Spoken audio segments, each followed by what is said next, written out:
सुप्रभात बच्चों, आप सब लोग कैसे हैं। ईश्वर से प्रार्थना करती हूँ कि आप सभी लोग स्वस्थ और सुरक्षित होंगे और घर में पढ़ाई भी कर रहे होंगे। प्यारे बच्चों, हम लोग ने इसके पहले वीडियो में कविता बंदर मामा और मेरी टीचर सीखा था।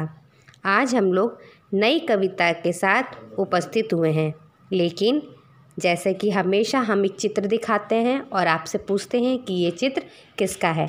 आज भी मैं आपको एक चित्र दिखाऊंगी। आप लोग ध्यानपूर्वक उस चित्र को देखिएगा, फिर मैं आपसे उसके बारे में कुछ बात करूंगी। तो चलिए चित्र को ध्यानपूर्वक देखिए।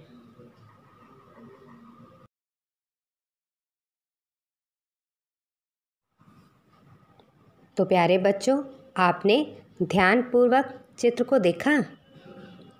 हाँ बच्चों, ये हमारा बस्ता है जिसे हम स्कूल लेके जाते हैं। इसमें हम क्या क्या रखते हैं? Copy, book, pencil box, colour, tiffin, water bottle और कुछ स्टोरी बुक्स या गेम्स की बुक्स या आर्ट एंड क्राफ्ट का सामान।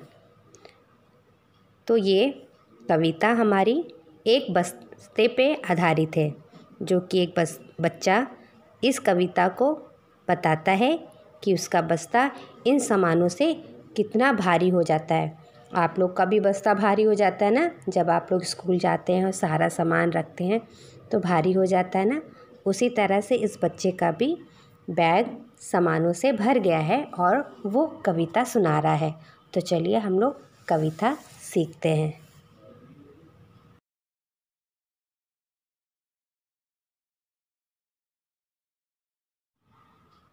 कविता मेरा बस्ता।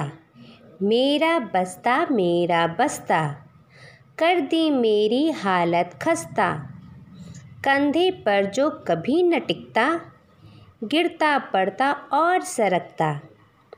फिर से बच्चों मेरे साथ आप लोग उच्चारण कीजिए और इस कविता को दोहराते जाइए। जैसे मैं बोल रही हूँ, आप लोग भी मेरे पीछे पीछे उस कविता को बोलिए। मेरा बस्ता, कर दी मेरी हालत खस्ता। कंधे पर जो कभी न टिकता, गिरता पड़ता और सरकता। फिर से बच्चों एक बार अभ्यास करेंगे। मेरा बस्ता, कर दी मेरी हालत खस्ता। कंधे पर जो कभी न टिकता, गिरता पड़ता और सरकता। तो प्यारे बच्चों, उम्मीद करती हूँ आप सबों ने मेरे साथ तीनों कविता का अभ्यास किया होगा। बंदर मामा, मेरी टीचर और आज मेरा बस्ता।